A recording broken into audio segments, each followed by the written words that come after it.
ആണെന്ന് ഒന്നും കൂടി ഒന്ന് നമ്മൾ എക്സ്പ്ലോർ ചെയ്ത് പറഞ്ഞതേ ഉള്ളൂ. ഇതിനകത്ത് നിങ്ങൾ പറയുന്നതൊക്കെ കറക്റ്റാണ്. ഇതിനകത്ത് വന്ന് കമന്റ് ഇടുന്നത് ഞാൻ പറഞ്ഞില്ലേ, എനിക്ക് കമന്റ് ഒന്നും വലിയ കുഴപ്പമില്ല. എന്തൊക്കെയായി ഇടുന്നത്?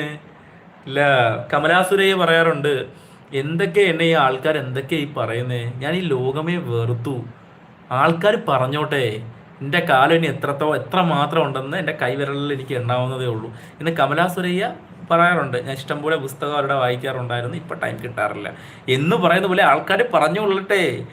ഇല്ല, മാങ്ങയുള്ള മാവിലല്ലേ കല്ലെറിയുള്ളൂ. അതുകൊണ്ട് നമ്മളെയൊക്കെ ഒരു സമയത്ത് ആരും ശ്രദ്ധിക്കാതെയും ആരും ഒന്നും പറയാതെയും കിടന്ന സമയത്ത് ഇനിയിപ്പോൾ പറഞ്ഞോളട്ടെ.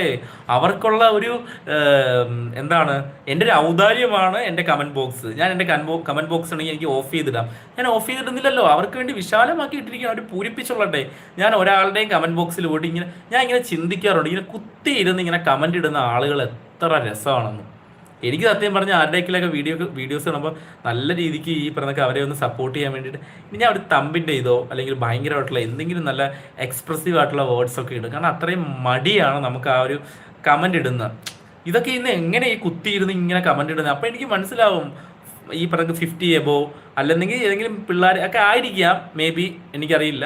പക്ഷേ ഇവരെല്ലാം സൈക്കോളാണ്, അതാണ് ഏറ്റവും വലിയ സംഭവം. അവർക്കൊരു മാനസിക ഉല്ലാസം, ഒരാളെ ഇങ്ങനെ ഇൻസൾട്ട് ചെയ്ത് പറയുമ്പോൾ ഒരു മാനസിക ഉല്ലാസം, അത്രയേ ഉള്ളൂ. അപ്പം നമുക്ക് അതിനകത്ത് വലിയ വിഷയമൊന്നുമില്ല. അവരിങ്ങനെ പറഞ്ഞുകൊണ്ടേയിരിക്കും, നമ്മളിങ്ങനെ ആസ്വദിച്ചുകൊണ്ടേയിരിക്കും.